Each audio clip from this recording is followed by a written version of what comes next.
आज मैं तुमसे वो बात करूंगी जो तुम्हें अनकंफर्टेबल कर देगी और कुछ सोचने पे शायद मजबूर भी करता है। आजकल तुम लोग देख रहे हो कि सोशल मीडिया पे क्या चल रहा है। मैं परेशान हूँ ये देख के कि हम लोग इंटेलेक्चुअली कहाँ पे खड़े हैं और हमें कहाँ खड़ा होना चाहिए था। शुरू करते हैं वहां से जहाँ इस वक्त सोशल मीडिया चल रहा है। नेतन्याहू मर गया, नेतन्याहू हॉस्पिटल में है, नेतन्याहू जहन्नुम वासिल। ये खबर वायरल है, रील्स बन रही हैं, मीम्स बन रहे हैं जैसे कोई ईद का चांद नजर आ गया हो। और मैं ये देख रही हूँ एक आम मुसलमान की तरह और मुझे शर्म आ रही है क्योंकि इज्तिमाई उम्मत इंटेलेक्चुअली कितनी दिवालिया हो चुकी है। रसूलुल्लाह सल्लल्लाहु अलैहि वसल्लम की ये वाली उम्मत इतनी डेस्परेट हो गई है कि एक इंसान की मौत की खबर चाहे वो सच्ची हो या झूठी हो उस पर जश्न मना रही है, ये सोचे समझे बगैर कि नेतन्याहू अगर कल वाकई में मर जाए तो क्या होगा। क्या गजा के मलबे फिर से खड़े हो जाएंगे? क्या उन बच्चों की लाशें जिंदा हो जाएंगी जो जमीन के नीचे दबी हुई हैं? क्या अल-अक्सा पर जो कदम पड़े हुए हैं उनके निशान मिट जाएंगे? क्या उस प्रोजेक्ट को जो कई सदियों से केयरफुली प्लान्ड है, वो इसराइली मिशन जो थियोलॉजिकली ड्रिवन है, नेतन्याहू के मर जाने से उसको कोई फर्क पड़ेगा? नहीं, क्योंकि ये एक इंसान का प्रोजेक्ट नहीं है, ये एक आइडियोलॉजी है, ये एक सिस्टम है, ये एक मशीन है जिसके अंदर हजारों पुर्जे हैं। जब एक पुर्जा निकलता है तो मशीन नहीं रुकती, नया पुर्जा फिट हो जाता है उसी स्पीड से उसी डायरेक्शन में। लेकिन हम ये नहीं सीखते, हम सीखना ही नहीं चाहते क्योंकि सीखना मेहनत मांगता है। और ये जो जश्न है ना कि फाइनली वाली फीलिंग के हाय फाइनली जहन्नुम रसीद हो गया इब्लीस की औलाद, ये असल में एक अलार्मिंग साइन है इस उम्मत की साइकोलॉजिकल हालत का। हम इतने बेबस हो गए हैं कि किसी की मौत की खबर में सुकून ढूंढ रहे हैं। ये सुकून नहीं है, ये बेबसी है। हमें लगता है कि नेतन्याहू के मरने से सब ठीक हो जाएगा। ये सिचुएशन इतनी एम्बैरेसिंग है कि इसराइल खुद इसको एंजॉय कर रहा है। देख नहीं रहे हो नेतन्याहू की वीडियोस पे वीडियोस आ रही हैं जिसमें लोग ये ढूंढने में लगे हुए हैं कि ये एआई जनरेटेड है या असली है, वो मर गया या वो जिंदा है। Who the hell cares? मर भी जाए तो भी क्या उखाड़ लेगा कोई। दूसरा मसला जो बहुत इरिटेटिंग है कि सोशल मीडिया पे एक ये थ्योरी चल रही है, बहुत कॉन्फिडेंटली शेयर की जा रही है। लोग कह रहे हैं कि ट्रम्प ने ईरान के साथ ये फड्डा जो किया ना वो इसलिए शुरू किया क्योंकि एप्स्टीन फाइल्स रिलीज होने वाली थी। ये सब ना एक डिस्ट्रैक्शन है, ये बस लोगों का ना ध्यान इधर उधर करने के लिए हो रहा है। देखो मैं जानती हूँ एप्स्टीन केस कितना बड़ा है, मैं जानती हूँ कि उस लिस्ट में कैसे कैसे नाम है, वहाँ पे प्रिंस है, प्रेसिडेंट्स है, इंडस्ट्रियलिस्ट है, फाइनेंशियल टाइटन्स है। ये सच है, ये डॉक्यूमेंटेड है। लेकिन मुझे कोई शदीद जीनियस इंसान ये समझा दे कि ये लोग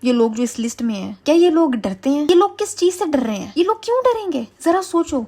नेतन्याहू के ऊपर इंटरनेशनल क्रिमिनल कोर्ट का अरेस्ट वारंट था, एक्चुअल वारंट, और वो अमेरिका गया और कांग्रेस ने खड़े होके उसके लिए तालियां बजाई हैं लाइव कैमरे के सामने, पूरी दुनिया देख रही थी। यूएन में 700 से ज्यादा रेजोल्यूशंस पास हो चुकी हैं इसराइल के खिलाफ और एक भी इम्प्लीमेंट नहीं हुई। गजा में इसराइल क्या कुछ कर रहा है सब देख रहे हैं, लाइव स्ट्रीम हो रही है 24/7 और ये लोग नहीं रुक रहे। किसी ने नहीं रोका, किसी में हिम्मत नहीं थी रोकने की। तो ये वाले लोग एप्स्टीन फाइल से डरतेंगे क्यों? ये लोग कुछ फाइल से, कुछ पिक्चर से, कुछ वीडियो से क्यों डरेंगे? नहीं डरते भाई, नहीं डरते। और ये लोग इसलिए नहीं डरते क्योंकि उनको पता है कि दुनिया का सारा सिस्टम इनके हाथ में है। मीडिया उनका है, बैंकिंग उनकी है, लॉबिंग उनकी है। ये ओपनली, प्राउडली, एरोगेंटली सब कुछ करते हैं और जानते हैं कि कोई कुछ नहीं कर सकता। ये एप्स्टीन थ्योरी एक कंफर्टेबल एस्केप है उन लोगों के लिए जो ये नहीं चाहते कि हकीकत को फेस करें। कि ये लोग जो कर रहे हैं वो इसलिए कर रहे हैं क्योंकि उन्हें पता है कि उन्हें कोई नहीं रोक सकता। हाँ है एप्स्टीन फाइल्स में नाम, तो हाँ है गलीज वीडियोस, तो हाँ किए इन लोगों ने वो सारे क्राइम्स जो कि सबको पता है, तो क्या कर लेगा कोई इनका? वो डिस्ट्रैक्ट नहीं कर रहे हैं किसी को, वो अपना प्लान एग्जीक्यूट कर रहे हैं जो इन लोगों ने करना था। इन शैतानों को घंटा फर्क नहीं पड़ता कि इन फाइल्स में क्या है। They are the power. अब देखो नेतन्याहू ने कुछ दिन पहले ओपनली कहा कि we will reach the kingdom, we will make it to the return of the Messiah. ये किसी ने नोटिस किया? एक सिटिंग प्राइम मिनिस्टर, एक न्यूक्लियर आर्म्ड स्टेट का लीडर पब्लिकली,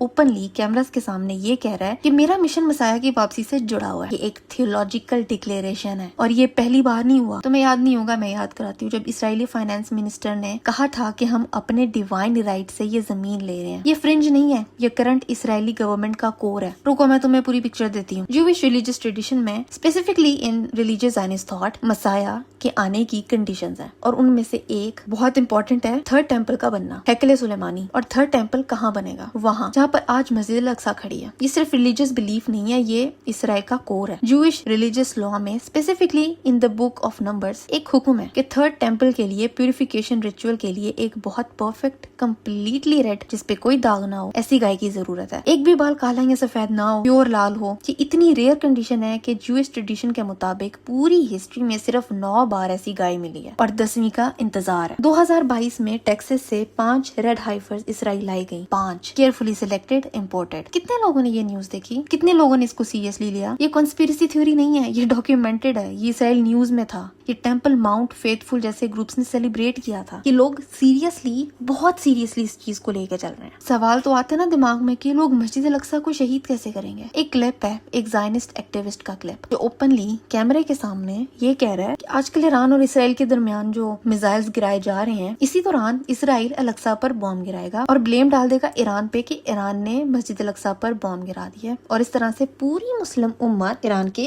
अगेंस्ट हो जाएगी और इस केओस में थर्ड टेम्पल की कंस्ट्रक्शन शुरू हो सकती है। We don't know. Maybe one of the missiles will hit the mosque and clear the place for the third Bet HaMikdash. If it was up to me, the last time when they shot hundreds of missiles, I would pretend that one missile came from Iran and shoot it down. Then all the Arabs will go against Iran and it will be the end of the problem.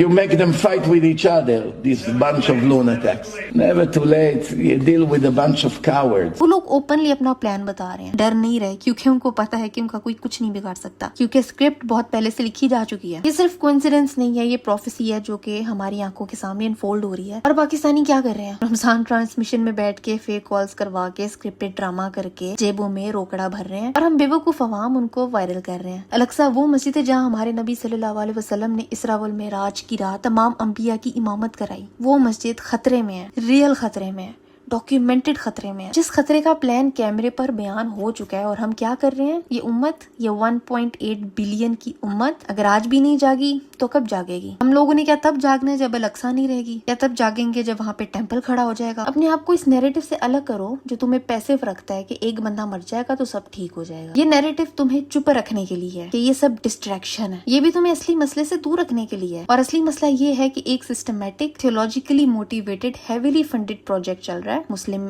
उम्मत की गहरी नींद उसका सबसे बड़ा alloy है। खैर, तुम बताओ, क्या तुम्हें अब भी लगता है कि नेतन्याहू के मर जाने से कुछ होगा? नीचे कमेंट्स में लिखो। और आज के लिए बस इतना ही था। मैं मिलती हूँ तुमसे अगली वीडियो में एक नए टॉपिक के साथ।